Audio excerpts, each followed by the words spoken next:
Africa's largest economy be heading off the debt cliff? More alarm bells are ringing out as Nigeria's debt now stands at 42.84 trillion naira, with the country adding over 1 trillion naira worth of debt in just 3 months. We get into the issues from that on today's show. In the eastern part of the continent, Uganda has made the first of 5 annual payments to the Democratic Republic of the Congo as reparations for losses its troops caused during conflicts and occupations that lasted from 1998 to 2003. How sustainable are the payments? Where will Uganda get the money from? And today on Women in Business, we speak to a woman in South Africa's mining industry, a leader in that industry. This is Business Edge. I'm Tolilokwe Adeleru Balogun. Let's start with the African business headline.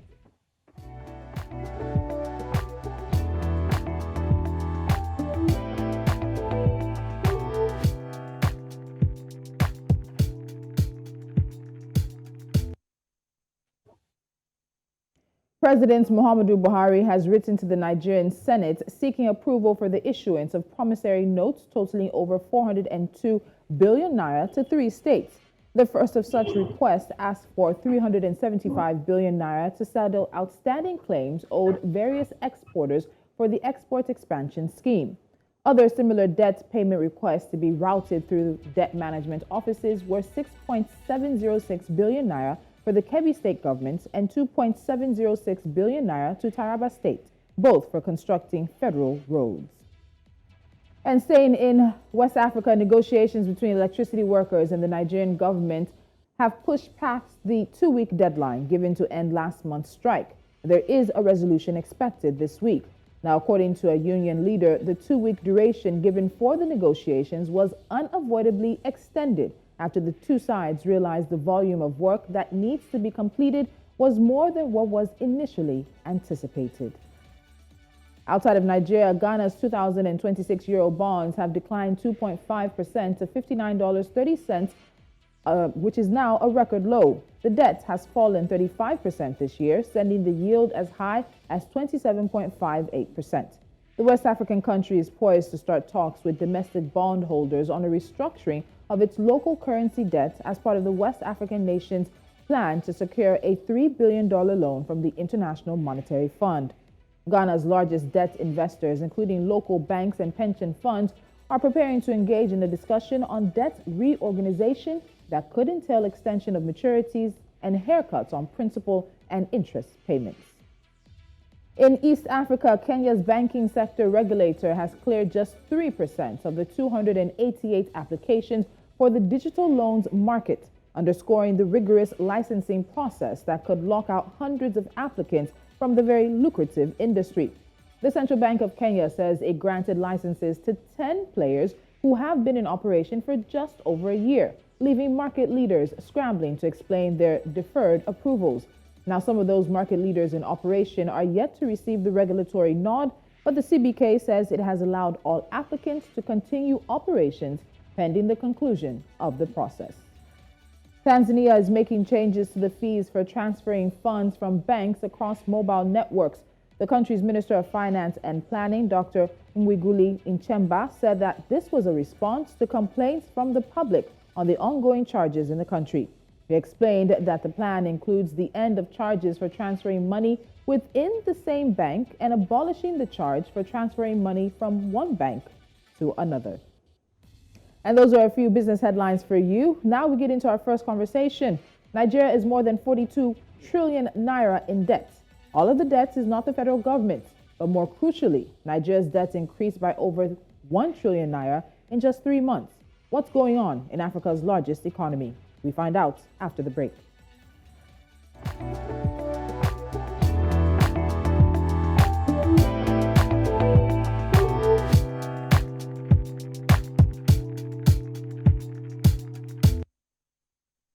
Africa's largest economy is in the midst of a debt crisis, and one might also say a revenue crisis. What we know right now is that Nigeria is continuing to struggle to bring in money from crude oil, and that's part of our conversation today. But more so, the fact that the country is now 42 trillion, closer to 43 trillion naira in debt, actually. And this has more alarm bells going off for the largest economy on the continent.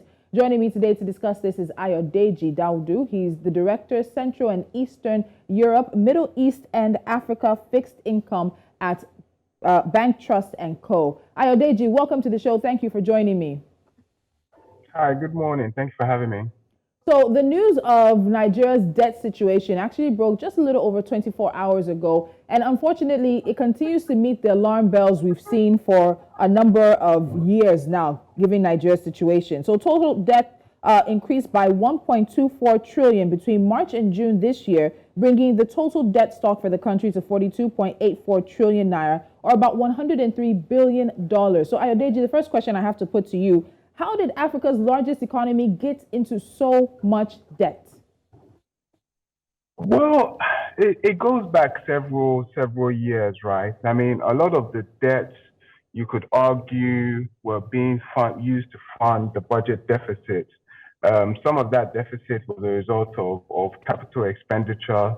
Some of it was a result of other operating expenditure, such as wages and salary.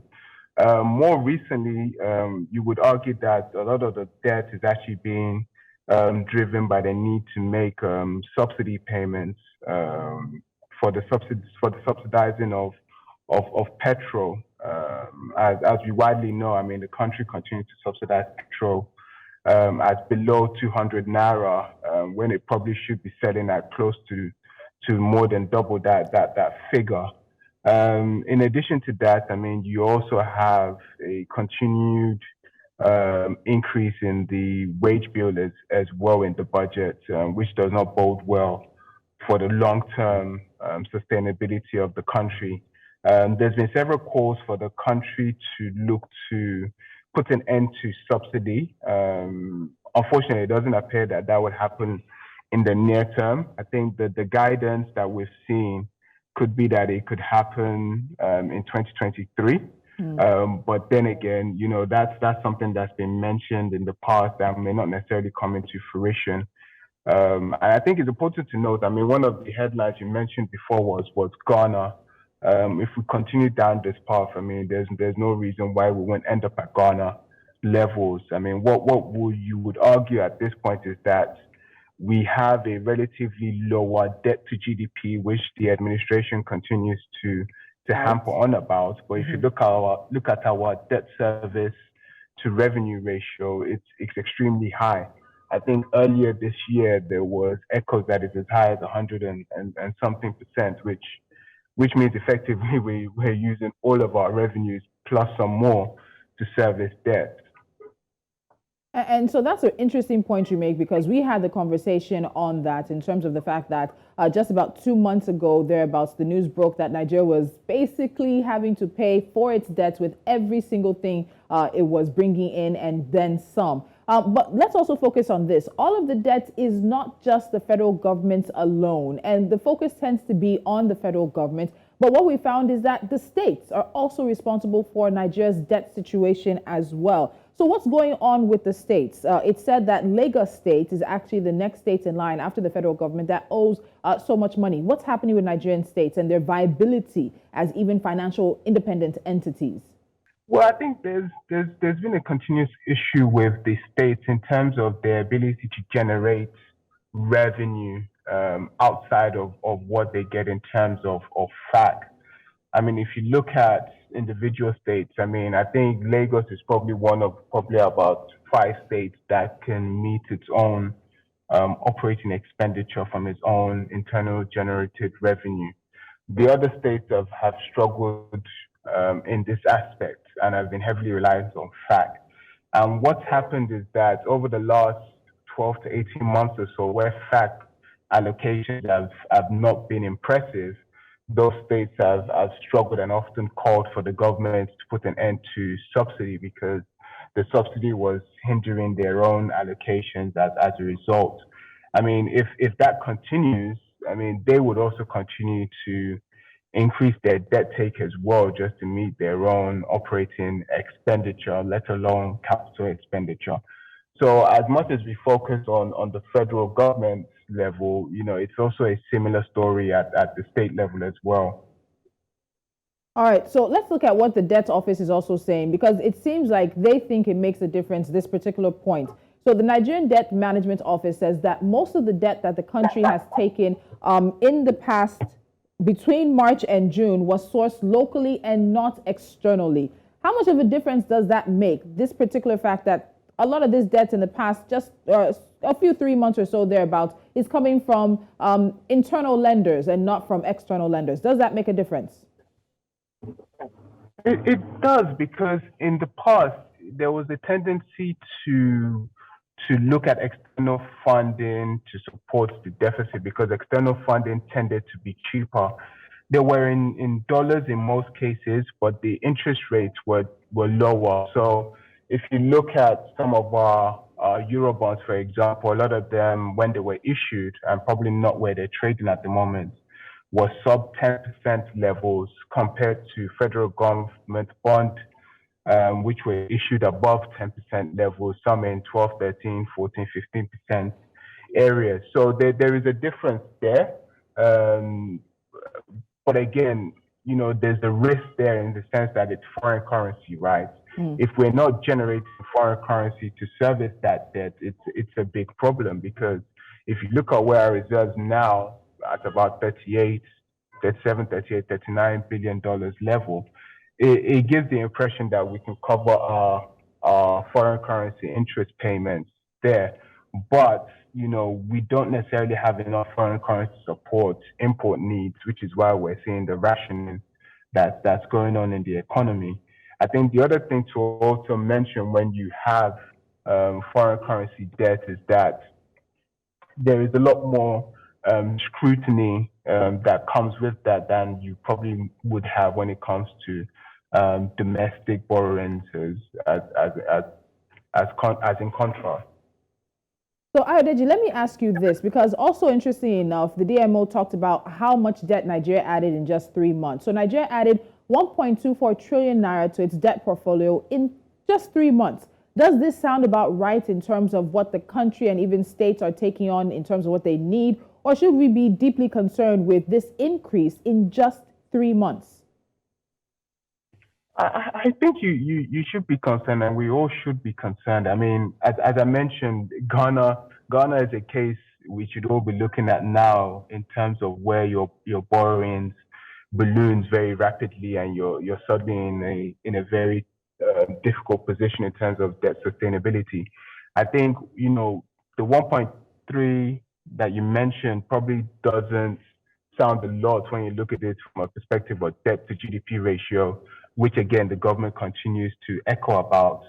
But when you then look at the use of that debt, if that debt is being used to support the budget, which I believe it is, and it's also being used to support subsidy payments within the budget, it's probably not a good use of borrowings, because it doesn't generate any sort of future revenue that could potentially cover the cost of that borrowing. What you would like to see is infrastructure development that would support the economy, potentially increase taxes in the future, potentially increase business productivity as a result, which would then support the ability of the government to service this debt and potentially pay the principal at maturity. But unfortunately, that's not the case, and it hasn't been the case for the last 12 to 18 months or so. So would you classify Nigeria as a country that is now in a debt crisis or facing debt distress? You've talked, of course, about Ghana, and it's a country that's been on the list right now that many people are worried about the potential for default.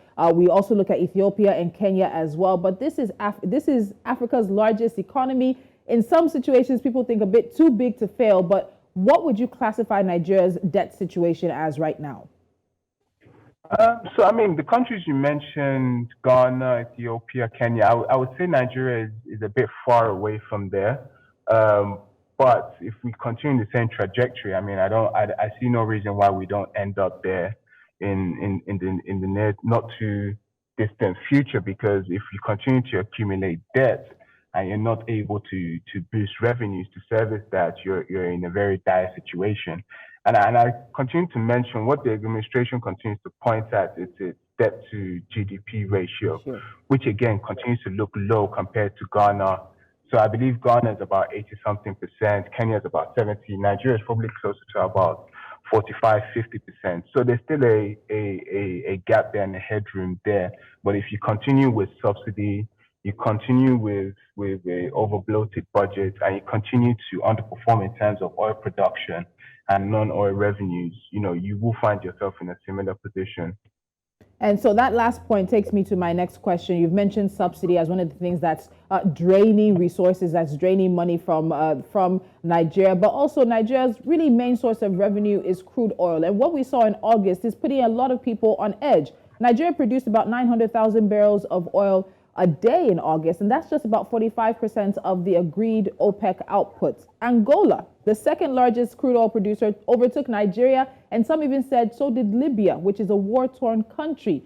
But many analysts are expecting this trend to continue for some time. So as we sort of see the consequences of Nigeria's failure to be able to bring in more revenue through crude oil, ramping up its crude oil, continuing to put money into subsidy, continuing to have an over-bloated budget, what do you think the consequences of those will be as this travels through the economy, as we sort of start seeing the trickle-down effect of all of these issues? I mean, I think we're seeing some of that on the economy already. So when you look at oil production being substantially lower than what it's been a year ago, 2 years ago, and below the OPEC quota, as you mentioned, oil being a major source of not only government budget funding, but also FX receipts and inflows to FX reserves. A decline in that is going to lead to a squeeze in FX liquidity in the economy. And we're seeing that with the black market or parallel market rates and the dispersion with the official rates. I believe it's about 7.10 in the black market compared to about 4.30, depending on the official rate you use, about 4.30, 4.35. So you're already seeing some of the consequences there. You've been seeing the consequences on GDP growth. You've been seeing the impact there in terms of business sentiment, some foreign direct investments as well. You're seeing the impact there and the ability of the government to borrow cheaply because, they've struggled to secure World Bank and Africa Development Bank funding because of their FX policy and subsidy policy as well, because they've always hampered for removal of the subsidy and loosening of the restrictions on FX.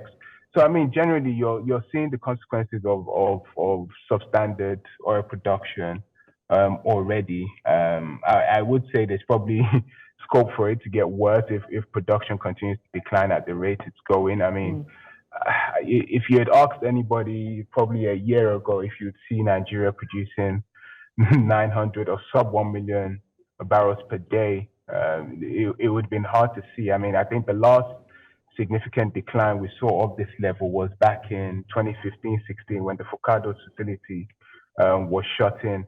I mean, I don't believe there's a large-scale outage like that. It seems to be just several different pockets of outages, underinvestments, sabotage that's led to this. And it's, like I said, it's just rather unfortunate that the country finds itself in this situation. Yeah. Where oil prices are in excess of $90 a barrel. And we're unable to take advantage of that. Ayodeji, finally, earlier this year, the International Monetary Fund expected Nigeria's debt service to revenue ratio to hit about 92% this year. That was supposed to happen. But what we found out is that in the first quarter of the year, Nigeria went ahead to surpass that. We spent more on servicing our debts than the money we brought in. So if you're looking at that trend, and as we said, looking at the trend around revenue coming in, subsidy going out, and a whole bunch of other things, what do you think Nigeria should be preparing for as the year starts to wrap up? That's a very gloomy picture you're asking me to paint there. I mean, if the country continues in the current situation it's in, I mean, you're seeing further depreciation of the local currency. You're seeing inflationary pressures. You're seeing wages being squeezed. I mean, we're all experiencing higher energy, food prices, just general higher cost of living. You wouldn't necessarily expect that to moderate anytime soon. So if the country and the administration continues on the current trajectory, I mean, I wouldn't say the difficult times some of us are experiencing would necessarily improve. I think tough times are still likely to linger if the administration continues on the trajectory it's on. I think that is really the short and simple answer at the end of the day. Ayodeji Daudu, thank you so much for joining me. We know that this will continue to reverberate throughout Nigeria, and there'll be more conversations on this, so we look forward to touching base with you. Thank you very much. All right, thank you. And it is one that many people are worried about, this situation of Africa's largest economy, and in some instances, I guess I would say the former largest crude oil producer on the continent, Angola, overtaking, because Nigeria dropped below 1 million barrels a day to 900,000 barrels a day output in August. Between that, internationally high crude oil prices, subsidy payments, and of course, budget issues, there are a lot of questions that Nigeria needs to answer. Now, debt has topped the 42 trillion naira mark, closer to the 43 trillion naira mark, and people are wondering, is there a way out for this economy? You're watching Business Edge. When we come back, we'll go into the international business scene.